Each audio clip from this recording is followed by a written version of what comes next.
Ibinulgar na ni Coach Tim Cone na dalawa halos ang siguradong babalik sa Gilas Pilipinas ngayong Nobyembre. Binigyan din niya na posibleng iba ang nangyari sa OQT kung kasama nila si AJ Edu. Samantalay habang nananalasa sa William Jones Cup, umaasa naman si Jordan Heading na napapanood siya ni Coach Tim Cone. Inilantad rin niya ang balitang bukas siya para sa Gilas Pilipinas. Tutukan po natin ang lahat ng yan. Pero bago yan, hihingi po tayo ng isang subscription sa lahat ng dumadaan sa ating munting channel kung nagugustuhan nyo ang ating palabas. Kung medyo mabigat ang subscription, siguro kahit isang like at isang share na lang po yan. Okay na po ako dyan.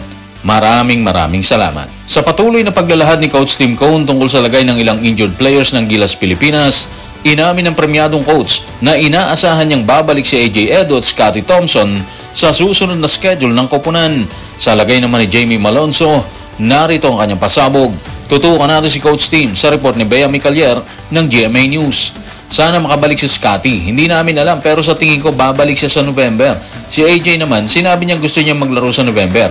Duda naman kami kay Jamie Malonzo kung makababalik siya ngayong Nobyembre. Okay guys, so bali dalawang inaasahan ni Coach Tim Cone na papasok ulit sa Magic 12 ng Gilas Pilipinas. Si AJ Edu at si Scotty Thompson. Good news yun sa party ni Coach Tim Cone at ng buong Gilas Pilipinas. Ibig sabihin kasi nito, may makakasama na si Kai Soto at Junmar Fajardo sa gitna kumpara nung unang window ng FIBA Asia Cup 2025 qualifiers at nung mismong OQT.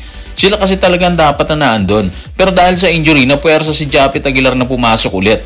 Sa parte naman ni Scotty Thompson, good news din yun para kay Dwight Ramos. At least ngayon, hindi na siya mapupuwersa mag-point guard. Balik na ulit siya sa kanyang comfort zone. Pero in fairness kay Dwight, nagawa niya ang dapat niyang gawin bilang point guard. Naitawid niya talaga ng maayos ang Gilas sa OQT kahit hindi niya talaga pwesto yon. So dahil dito sa pahayag na to ni Coach Tim Cone, gusto nating isipin na maganda yung magiging laban natin sa New Zealand. So sana makapasok talaga ulit si Scotty at si AJ Edu ngayong November para sa susunod na assignment ng Gilas Pilipinas. Bagamat parehong mahalaga ang bawat isa sa koponan katulad ni Scotty, hindi naman ikinaila ni Coach Tim na posibleng nagbago ang resulta ng kampanya ng Gilas Pilipinas sa OQT kung kasama nila sa hanay si AJ Edu.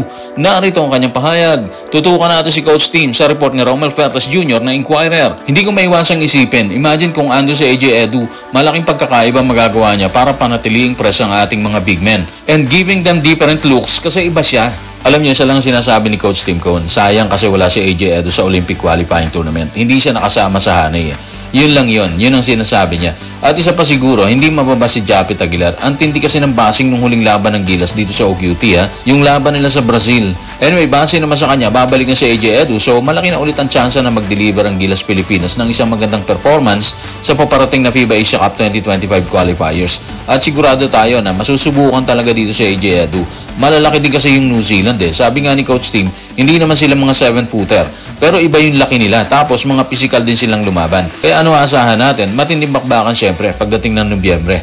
Gilas versus New Zealand. And of course, wag din natin kalimutan etong Hong Kong. Pero doon pa rin tayo sa sinasabi ni Coach Tim na sayang kasi wala si AJ Edu. Posible kasi talaga na nag-iba yung resulta ng OQT natin or yung kampanya natin sa OQT kung ando si AJ Edu.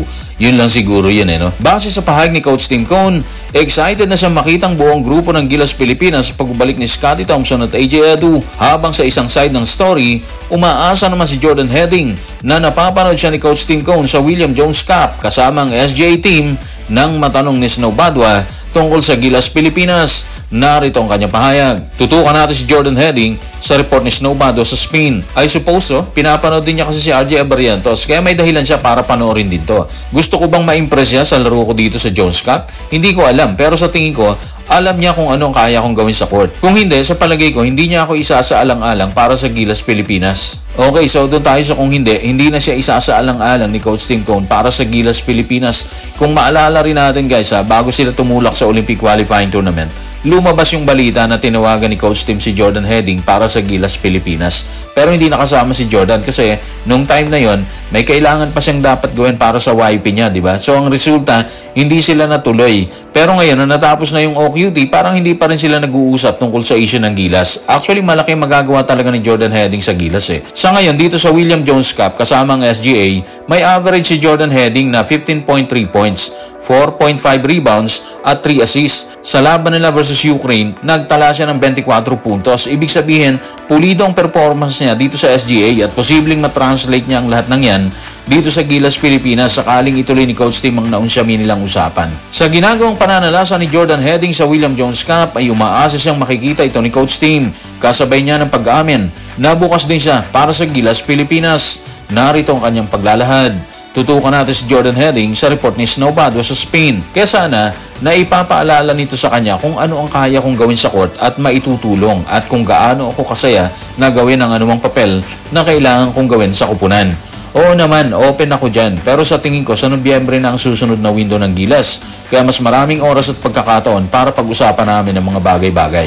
Maganda yung mindset, di ba? Open siya sa anumang rule na kailangan niyang gawin para sa team. Ang problema kasi, hindi pa sila nag-uusap matapos ang Olympic qualifying tournament. Pero katulad nung sinabi niya, may oras pa eh. Mahaba pa actually yung oras para pag-usapan ng anumang bagay na dapat ayusin. Kung gusto talaga ni Coach Tim na mapabilang siya si Jordan Heading dito sa Gilas, Pilipinas. Isa pa ring problema, tila wala pa rin plano si Coach Tim na magdagdag ng player sa pool. Alala niyo naman siguro yung last video natin. Nabanggit doon yung kahandaan ng grupo ni Coach Tim na sumabak ulit kasama yung 12, yung 12-man lineup niya na kumasa sa Olympic qualifying tournament na ginanap sa Riga, Latvia. Pero syempre, hindi natin alam kung ano talaga yung mga plano para sa susunod na torneo. Yung qualifiers, malay natin, ikinukonsider talaga ni Coach Tim kung si Jordan Heading. Alam din naman niya na may kayang gawin si Jordan sa court. So wait and see na lang tayo. So guys, maraming salamat.